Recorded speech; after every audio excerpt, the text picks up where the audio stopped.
Hello, good evening. Greetings from Mind Specialists.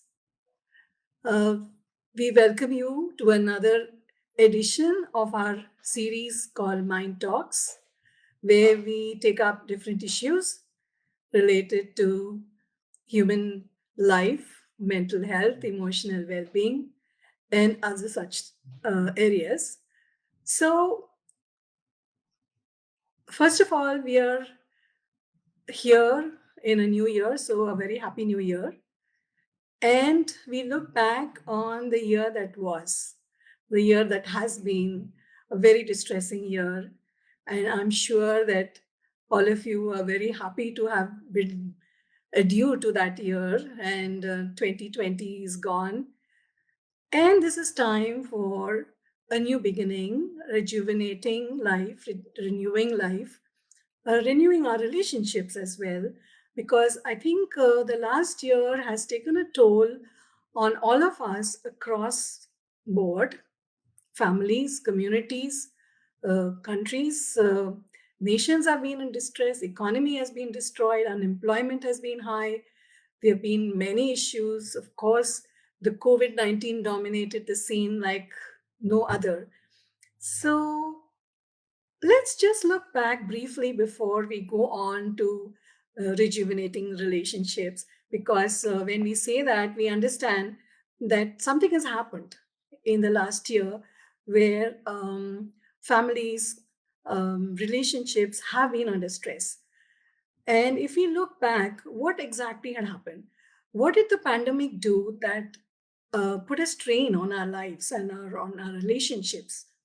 So the first thing was that we were suddenly pushed into a lockdown mode, being shut into homes and into within the four walls, where we had to suddenly adapt and change to a new norm, a new way of living.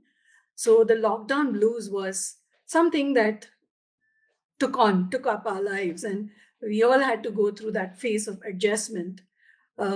So and with that came the COVID fears, about the disease itself, the pandemic, because this was a silent killer, and it was a unknown enemy, and people were at a loss to understand. The doctors, the medical fraternity were at a loss to understand how it's going to impact us, our lives, and a lot of fears, paranoia, and apprehensions about. How it's going to affect me as an individual, and then my loved ones, how it's going to affect them and our families. So if you look at the scenario, just look back and what was happening.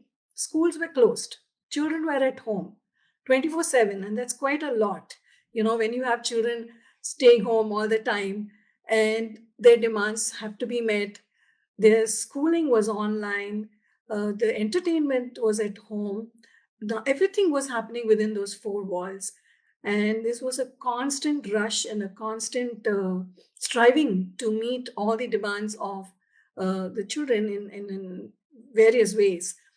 And apart from that, for working people, whether it is the men or the women, now working from home itself had its own share of burden on the individual, on the families, because being at home, there are no boundaries between the work and off work or offline, online, offline balance was completely destroyed. And we had intrusions of the offline and the offline world into each other's spaces, with the fear, with the effect that there were no really working hours, and work stretched on for hours, pretty late in the night at times. And between work, you're also looking at other domestic chores, and looking after the children or the elderly parents or grandparents at home. So it was all a mad rush, and a struggle to cope with an adversity that was throwing life out of balance. And to add to these woes, there were no socialization opportunities. People couldn't go out, and they couldn't meet their friends, their relatives. They couldn't entertain. They didn't. They could not go out to other pursue other interests that would be there, and just being outdoor, to feel the fresh air and light, and be free to move around. I think that what we took as a right became a very rare opportunity for us. And the lack of entertainment. So entertainment had to be within homes, and thanks to Netflix and other entity platforms, I think we were able to, manage and cope with entertaining ourselves in various ways. And to some, I think the exercise opportunities were also reduced.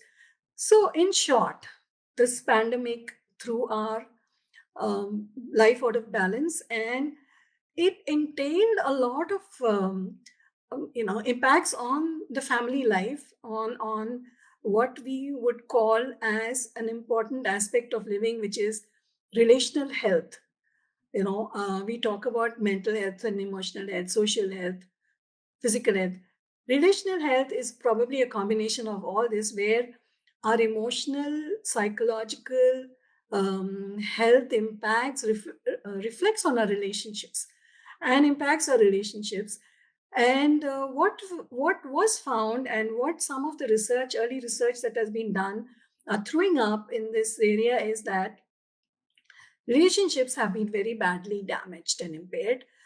In some families, I mean, this is not to say that everybody went through it, but apparently there has been an increase in cases of people seeking divorce or separation. There have been an increase in the US. It has been reported about 34% of people.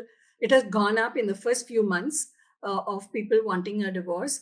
And they expect that by the end of this year and into next year, it is going to stabilize somewhere between 10 to 25%. Now, that's quite a high percentage of people wanting to opt out of marriage because of the issues that they face during this period. Similarly, there has been an increase in domestic violence cases, and we know that the helplines, even in India, the domestic line helplines were very busy, and there were reportedly about 1,500 calls just between March and May, which is much more than the similar period any time in the past 10 years. So, people caught in abusive relationships, staying within the four walls of the home, were extremely more vulnerable. And if we look at the general mental health also, I think mental health of families have been affected. And we have seen in our clinical practice cases of stress, anxiety, depression, people going through sleep problems, erratic sleep cycles, no regularity, no routines, leading to all some of these, and apprehensions about COVID itself, the fear of catching the infection, the disease, not only for yourself, but also the people you care for at home, especially the elderly. There have been increased instances of substance abuse as well. And a lot of people have taken more to smoking, or increasing the smoking, drinking, or even abusing cannabis, things like that. So that has been also on the increase. And in some cases, what it has also done is that people who have already had problems, who are having anxiety, depression, pre-existing problems, have gotten worsened during this period, and that has impacted the other family members. So you can imagine that if a person is who's already upset, who's having OCD, or person with anxiety, what their symptoms getting exaggerated can um, be a difficult thing to cope with and deal with for other family members. And so it created more strain and stress within the families.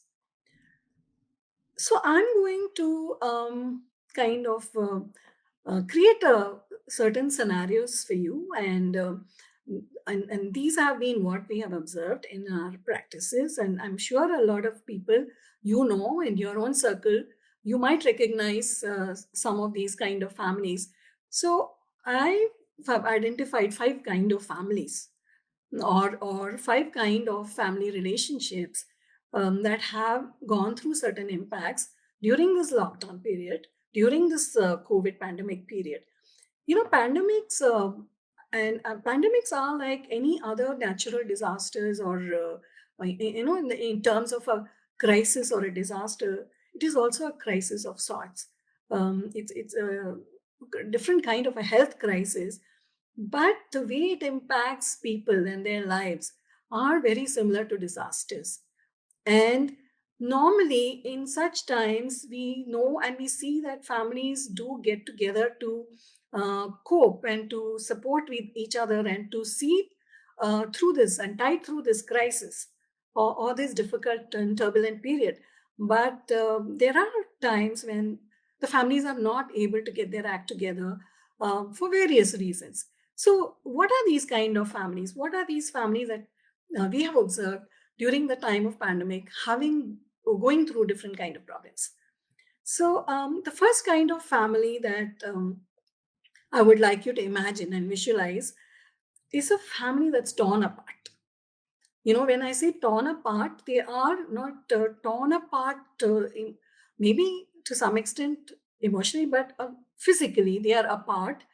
For example, I mean, I had this family as a case where um, the father is in the defenses, is anyway posted in some defense area. He's away from home. The son is studying in a university abroad, so he's not at home. He got in, locked down in that country, couldn't come back. The daughter was working in Bangalore, and the mother had gone from Bangalore to visit her own mother, her mother who was unwell. So she got again into the lockdown in Chandigarh. So you have four people in the family in four different directions, not being able to be together for months. And you can imagine the kind of impact it would have had on their ability to deal with this situation, with this crisis, not being there to support each other, not physically being there together, and be there to give a hug or talk it out, sit down together, all the normal things we take for granted in a family life.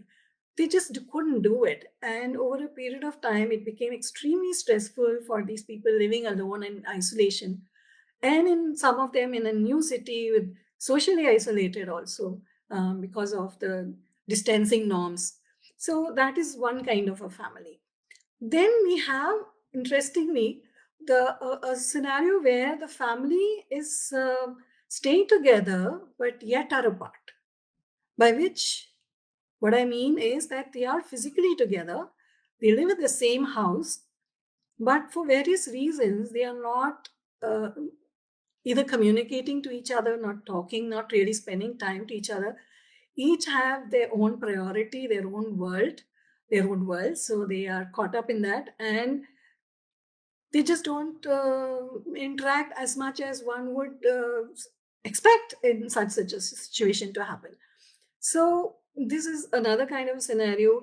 Maybe the children are caught up with their internet world, their online work, and the parents are busy with business or the relatives. So this is sad, but we have seen families that literally are locked up in their own rooms, even in a lockdown situation.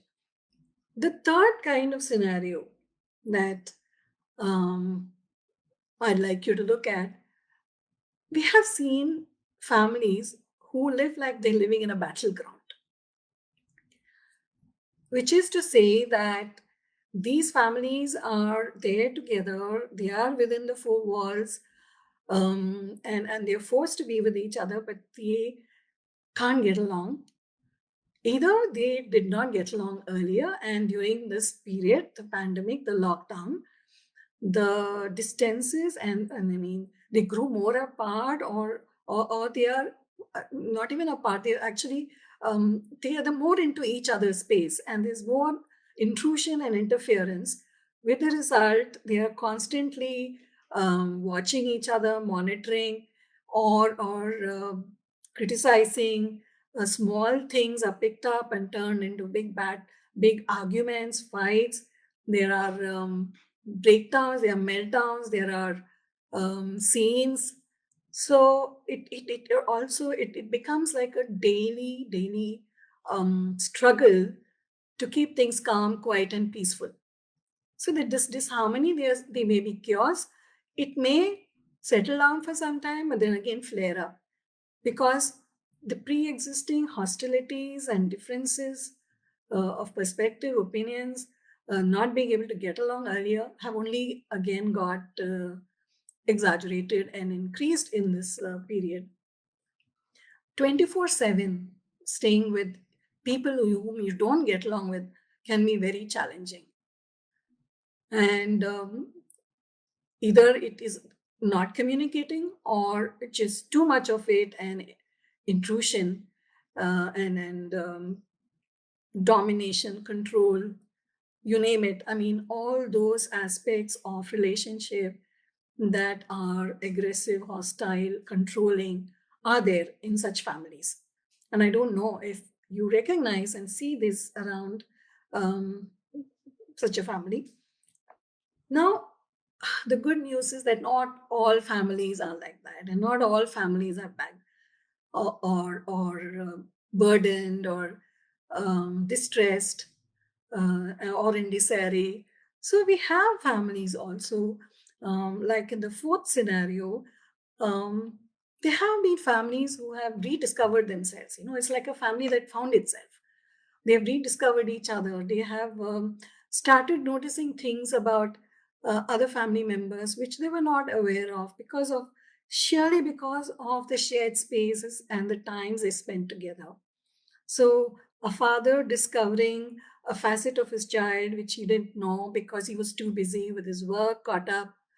He didn't know his son had a certain kind of interest in music, or what kind of music, or whether he was into certain kind of games, what gaming he did, and I've seen a case where the father and son both started playing together and they got into gaming together. Of course, I hope it was. I mean, such gaming. It was. I suppose PUBG got banned by then. I don't know, but they were doing games together. We have also seen like a lot of girls taking up either cooking and learning dishes from their mothers or grandmothers at home, and a lot of bonding activities. Sitting together, playing, doing board games, listening to music, or watching some nice programs together, movies together, having discussions. So, a lot of things for which we never had time for earlier, or we thought were not so important because we take them for granted, were rediscovered. And we saw these families rising to the occasion to be with each other and rebond. So that's been a huge blessing for many families, and they really have um, become close, and the affectional bonds between the family members have multiplied. And then we have the last scenario, a family that is in harmony and balance. Now, when I see that, it's because these families have already been in a more or less harmonious way, peaceful coexistence, um, being with each other in every other situation, being there to support, understanding, helping each other, doing things together, because this is what was there already and it just continued. So to them, it was a very not a very different existence, in the sense it was just a reiteration of the fact that they were already cohesive, and they became more resilient because the pandemic brought them closer and highlighted the differences, highlighted the positives that they already have, and the strength that the family already had. It just brought it to the fore, and they used it to the best, and I think probably sailed through this difficult times in a much more easier way. So looking at these five kind of family scenarios, let's look at what went wrong in the first three families. The first three families were the family that was torn apart and lived apart, and the family that was in a battleground, or the family that stayed together yet disconnected. So So what could have gone wrong? And what can we recognize and learn as things to avoid and, be careful, cognizant about? So one of the things we see, or we will, if you look closely, we see is that there's a lack of engagement in such families. There are not enough efforts that are being put by the individual members to stay connected. It is like, okay, my priority, my interest, I'm happy with that. So let me be, don't bother me. I don't want to stretch myself to start sitting with you and eating with you and doing things with you. So it's more a lack of engagement, a lack or a disinterest in engagement that was probably there. uh, there is a poor motivation to even understand what are the differences that are already there, pre-existing differences, and how they could actually learn to overcome those differences and engage in a fresh manner. So they let probably the differences take over and dominate, and to the extent that those differences became so glaring and so bigger than life, that they could not actually um, overcome and connect across that. Then we've seen that, okay, in some of these families there have been other external stresses as well, and problems due to, let's say, financial insecurity. People in this period have lost their jobs, there has been unemployment, pay cuts have been there.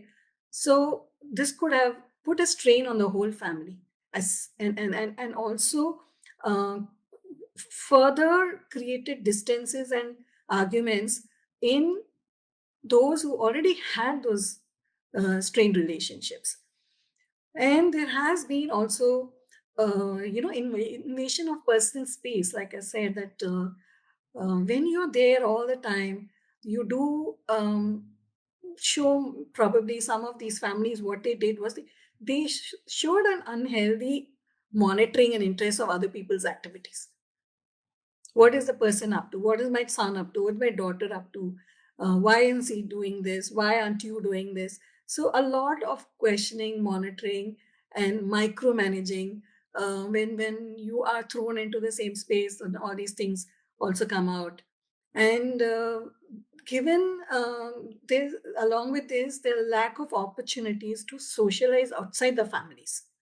you know okay, there have been virtual connections, and thankfully, because of all the technology and the digital platforms, we have been able to connect with people, friends and families and relatives, uh, across board. But you were not able, these families, all of us, we were not able to go out and meet people face to face, socialize, the get-togethers or the parties, or going out together for coffee or movie, whatever. All those opportunities were gone. And in those families which did not have good connections, did not have good relationships, or which deteriorated because of being thrown in together in the same space, also couldn't go out. So this became an added, a kind of a double whammy, added stressor and burden. Then I think what we noticed is that um, there have been a lot of families where work and the domestic chores and things like that became such a big issue. There were a lot of fights and arguments about who should do, why somebody is not, stepping up their efforts, why somebody is not contributing. In certain families, it was, the burden was entirely on the woman of the house, or the women of the house, if I may say so, because it was already expected that they would be the ones who will be primarily driving all the household chores. So, in such families, the problems, arguments, and the fights and hostilities were much more. And this is where also the ugly face of domestic violence showed up, where women were already in abusive relationship, got further abused because they wanted the husbands to do certain things, and it was not obliged, and it was seen as challenge of authority or things like that. And wherever there are also children who didn't step in or contribute or being even responsible for their own routine or getting onto their online classes, so they also created more problems for the parents. So there were a lot of parent-child differences, conflicts that we have observed in this period, and that's escalated. And children also have been abused. And children, the telephone, the calls to their child line, child helpline had also tremendously increased during this period because children were physically abused during this period. And a lot of parent-child conflicts have happened, parenting issues, child care issues, who will look after, who's responsible for the online classes, who's responsible for homework, while you're also managing your office work and other commitments. So this was something that went completely wrong in these families. The other thing is that when there were no other kind of activities to supplement or substitute entertainment opportunities, and then people were keeping to themselves, there was no sense of a family itself, there was no sense of being together with everybody having their own routines, waking up time, each one had their own, or if they were not having a meal together. So all these things really highlighted that you know if you don't get your act right, if you are not able to step up and rise to the occasion, understand the challenges and create them and turn them into opportunities, you will suffer. And the families have suffered, and the families have been under the impact of these stresses and strains. And that is why even the minor issues, things that you would normally not notice or not even make an flag it as something to be fought about or discussed, became arguments, became fights, leading to um, acting out and aggression at times, or not talking to each other, stonewalling, communication breakdown, I've seen in many couples and families. Communication has broken down badly, and people are living in isolation in their own homes, which is a very sad thing to happen. Now, let's go back to the other two families, the families who got it right. So what went right for these two families? What are those aspects that we can say, okay, this worked for them and so it will work for everybody else? Because I think the pandemic is not yet over and we still have to see it through. The vaccine is here, but we are still going to see a lot more of these challenges continuing well into this year. So we need to step up our acts and we need to learn to create these into opportunities for growth, family growth. So what went right?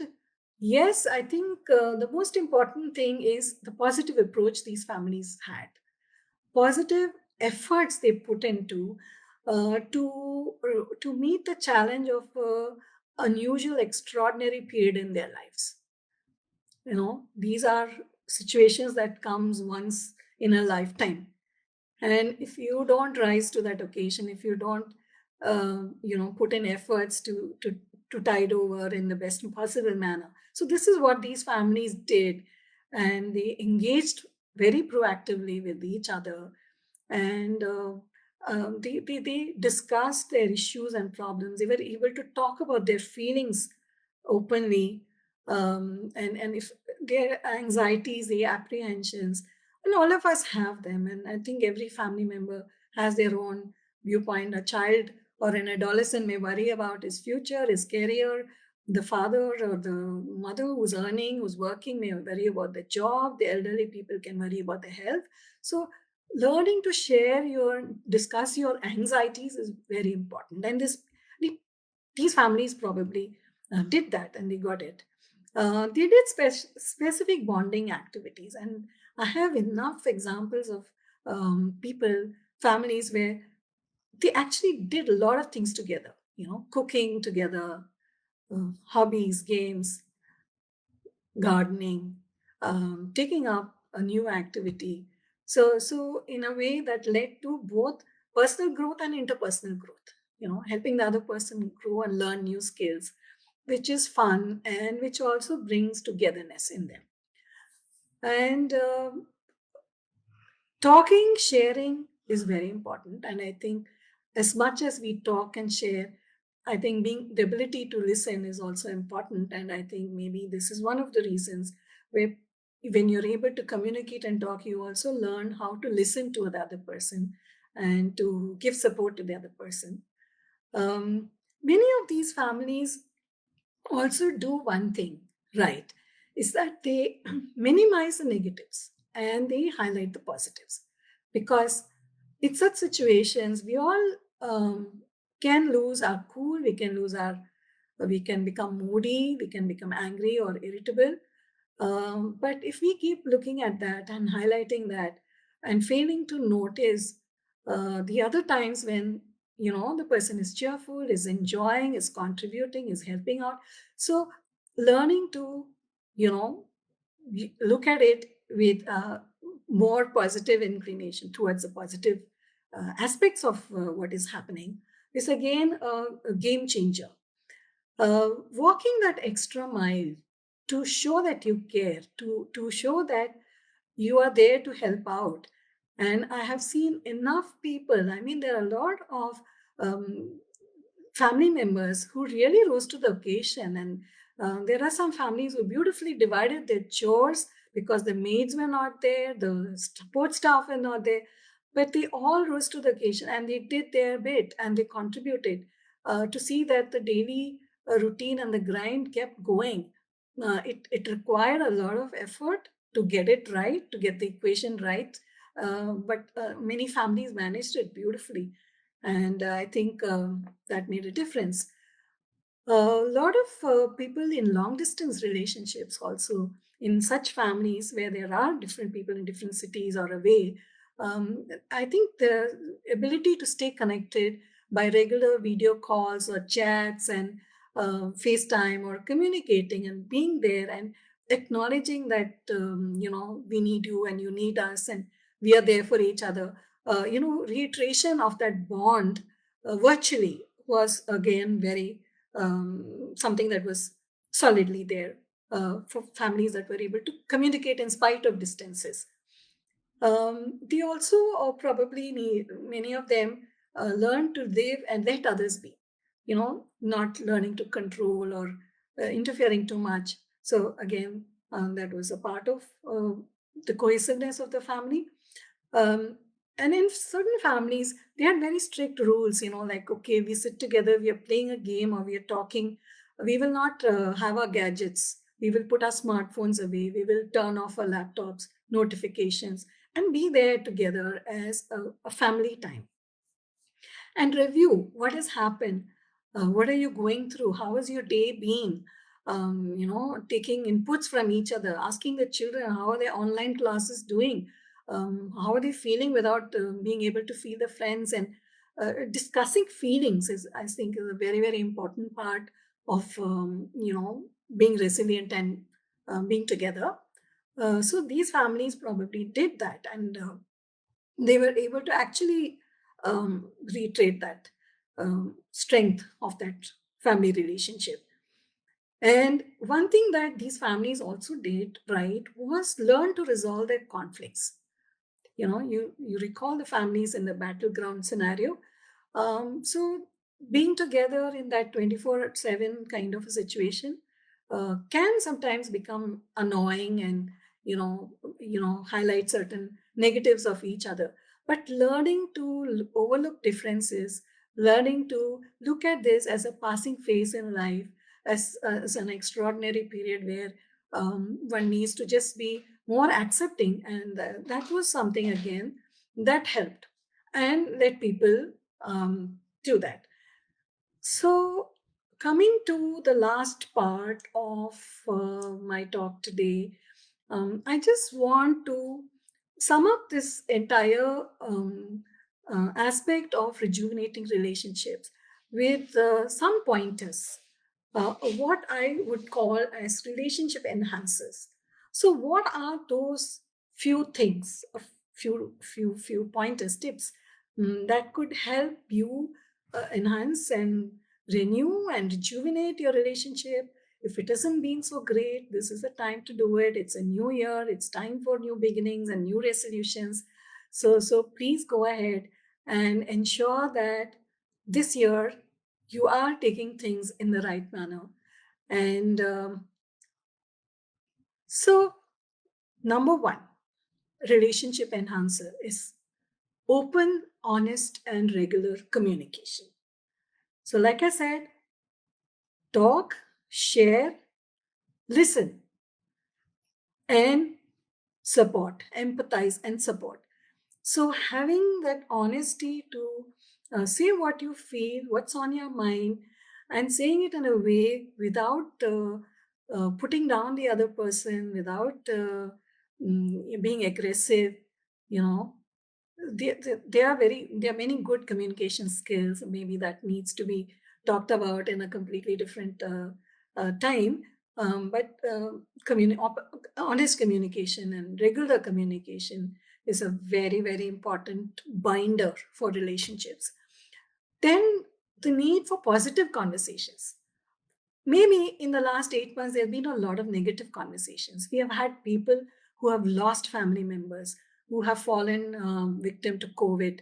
There have been people in quarantine and isolated. So, and then a lot of information overload from the different news channels and all that. So, people have been focused a little probably more on that. So, if we move away and focus on positive conversations, uh, topics that are fun, topics that are enlightening, topics that are creative, these could become focus of our conversations and to keep the mood healthy and light in households. Then emotional support. I think learning to ask people, if you notice somebody in your family not looking happy, looking a little out of sorts, moody, anxious and worried, stop and ask what's wrong, what's happening, what are you going through, can I help, is there something I can do to make you feel better? So this kind of emotional support and empathy is highly required in such times of crisis and disasters, and to see through families. So that would be number 3 on the list. Then, I mean, this list is no particular rank or order, but it's just a compilation. Tolerating differences, ability to tolerate differences. Tolerance is a virtue, and it's a very important virtue or a value. And as a part of tolerating differences, we have to learn to accept other people, accept each other as they are, and all our family members. We share the same blood, no doubt, but we are all different, and our genetic compositions are different. We have different personalities, so being more accepting of others could make the bonds better, could make the atmosphere at home more congenial and more peaceful and less conflicting. Then another important enhancer of relationship is respect for boundaries. Learning to let people be when required, or learning to not be so intrusive, inquisitive, all the time, wanting to know what's going on, what are they up to, what are they doing. So keep the boundaries, do your own thing, let people be, let them have their own space, let them do their own thing. And that doesn't mean you're forever doing your own thing, but it's only for certain periods of time in the day or a week. So boundaries and respecting boundaries are there. We have to also invest as individuals in the family's growth.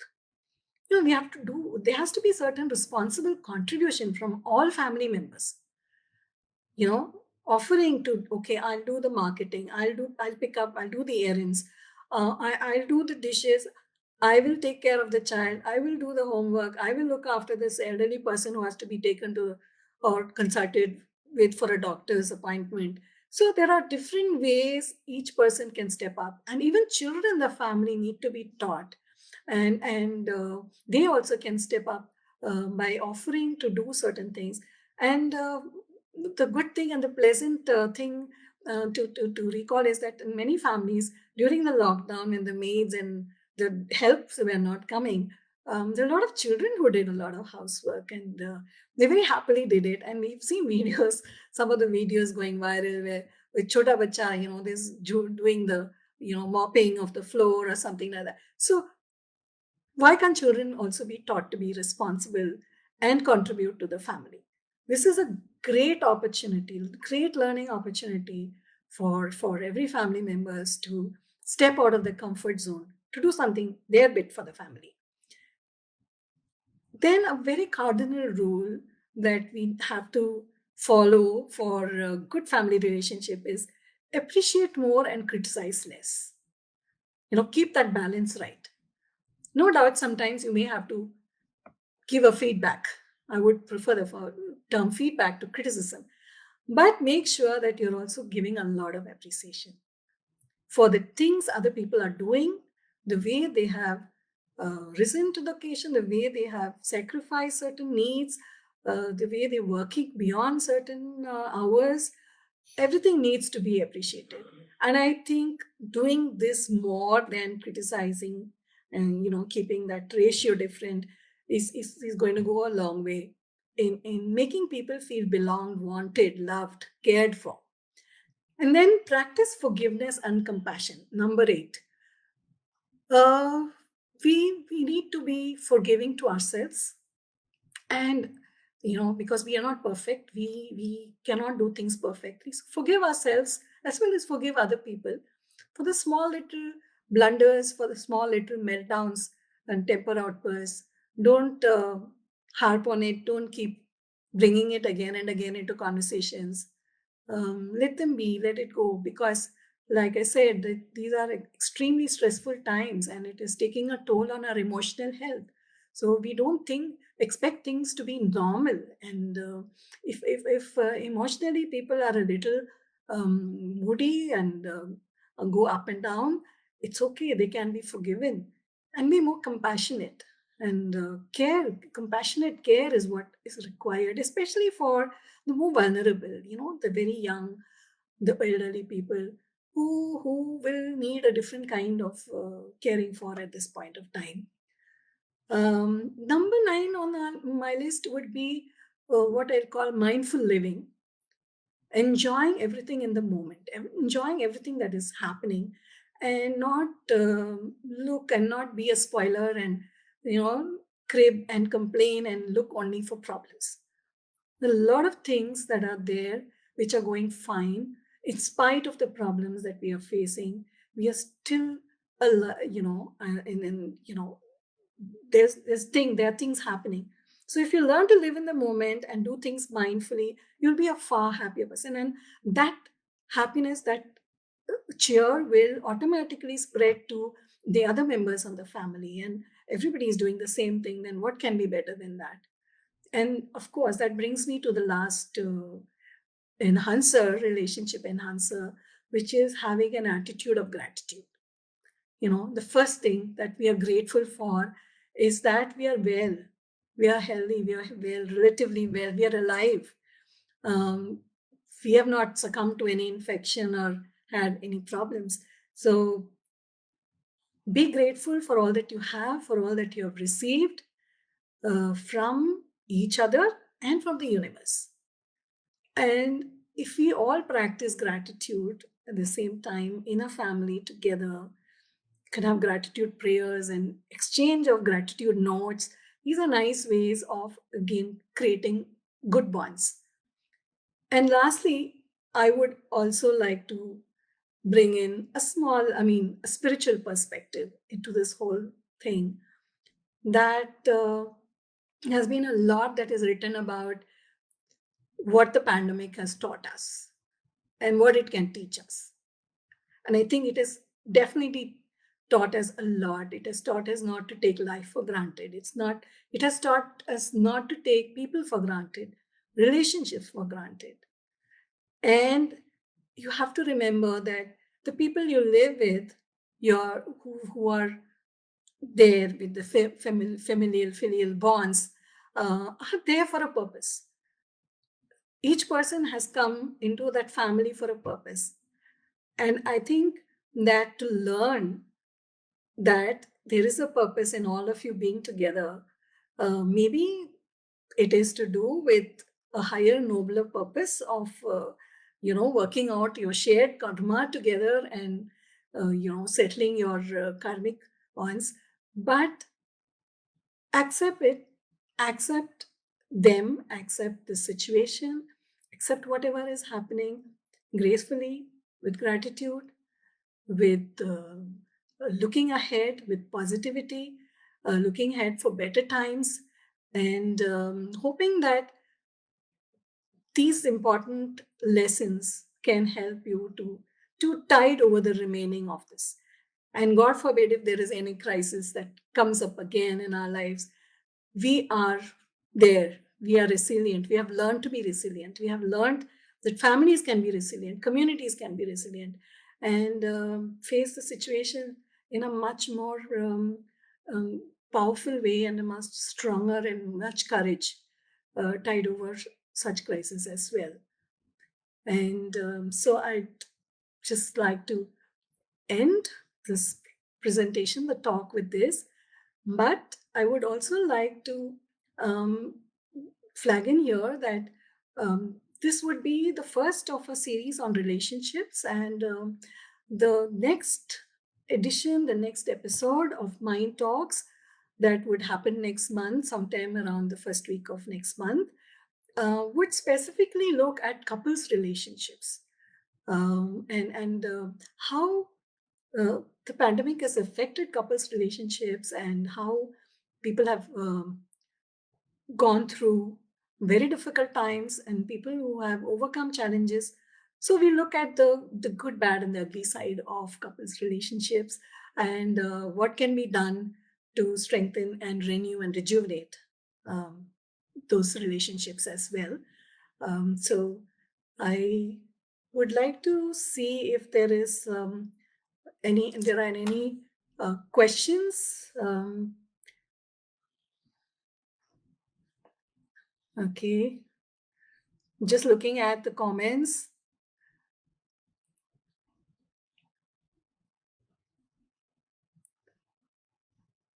Um,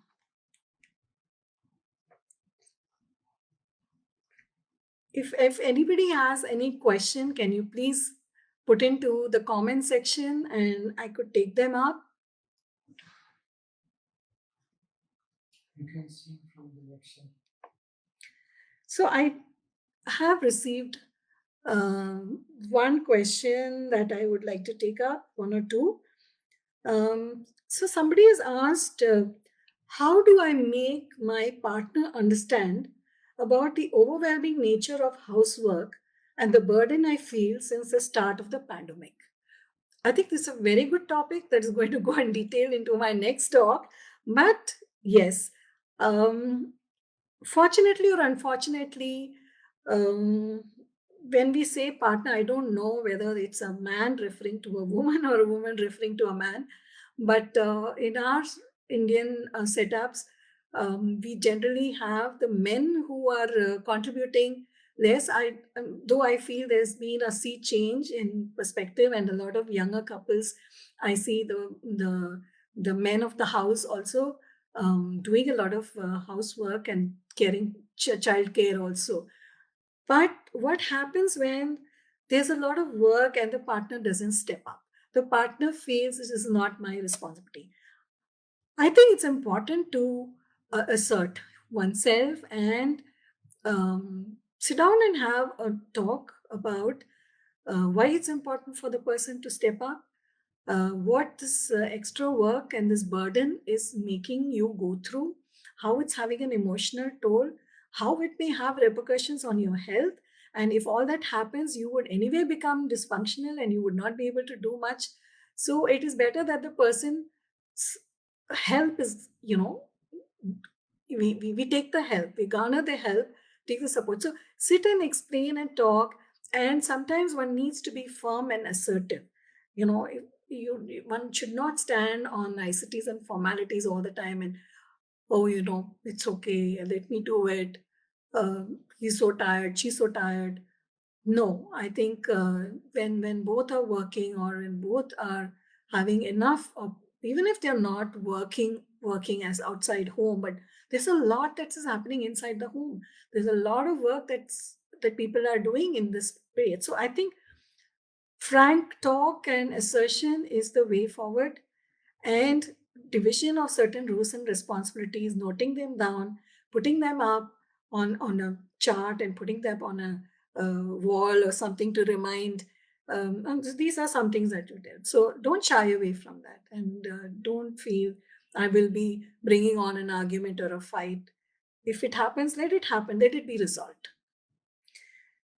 The next question that I have is, can you share some tips to help joint families and how they can pave their way smoothly through these testing times? Since there are many members, many times fights begin due to conflict in interest. So joint families have their own strengths and have their own problems. The strength of joint families is the strength in numbers, which needs to be tapped very efficiently and smartly by certain key people in the family. So the problem is when there are already pre-existing conflicts in the family, and there are pre-existing groupisms and all that is happening. So somebody needs to take lead, and the head of the family, if it is the man or a woman or whoever is the more stronger, the more dominant personality, who kind of drives the joint family, um, could actually help to kind of divide certain roles and responsibilities for all the members in the family. And if there are conflicts, and this is a good time to resolve conflicts, and a lot of times conflicts are just ongoing and they're not addressed at all, because nobody wants to address the ugly side of things. So I think even in joint families, people need to sit down and see what is it that they can do to reduce the conflicts between the family members, and not take sides, be impartial, be neutral, and lead the way and sort it out for them. So I think that is one way that we can help joint families to be strong, to be an example, role model for other families when they get their things right. And there is a question from Bhavna. Bhavna said, I had so many takeaways from the session. Um, Also asked, how can we contact someone when family member is stressed because of workload? So I think when there is a lot of workload, the family needs to devise its own ways of division of responsibilities and how we are going to handle the workload. If it is domestic work and domestic chores, yes, make children also responsible, give them also some work, give age appropriate work. If there is an older person in the house, they can be asked to supervise the younger people. So smartly and efficiently deciding how each one can contribute in dividing the burden of care or burden of responsibilities is something that can be talked about, discussed. So like I said, the family review time is very important. Every family should have their time to sit down and discuss and talk and say what is going well, what is working fine, what is not working fine, what are the obstacles, how can we do things better, and who can do what. That honesty of conversation needs to happen. And if we do that, it can work like a well-oiled machinery. They can go fine, they can go well. And I think that's how I think the stress and the thing can be reduced. And especially now, if there are stress of the workplace that have been added also, a lot of times I think one needs to talk with your managers or HR people or people at the workplace. Companies are definitely more tuned to looking at people's mental health problems now. Companies have some of the companies have policies for them, not everyone, but few companies have taken the lead, they're doing it well. So they can be approached and they can be told that, this burden is too much, and, I need off, or I need a certain different kind of reduced workload. So one needs to talk. I think everything is in talking, sharing, and communicating. If we use them well and use them without threatening, without intimidating, non aggressively, much can be achieved. And that's where I feel it is. So, um, since there aren't any other questions, and it's mostly all comments, so I just want to thank you all for being here, spending your Saturday evening listening to a talk like this. And I do hope that there are many things that one can go back with and strengthen and rejuvenate your families, have a happy life, have a happy year, and may it all blossom into a very beautiful space for you. Your family space is a beautiful space, which is the most comfortable one, as it should be. So, good night, and see you again on our next Mind Talks that should be happening next month, February 1st week. Good night. Thank you. Do subscribe to our YouTube channel and follow us on social media.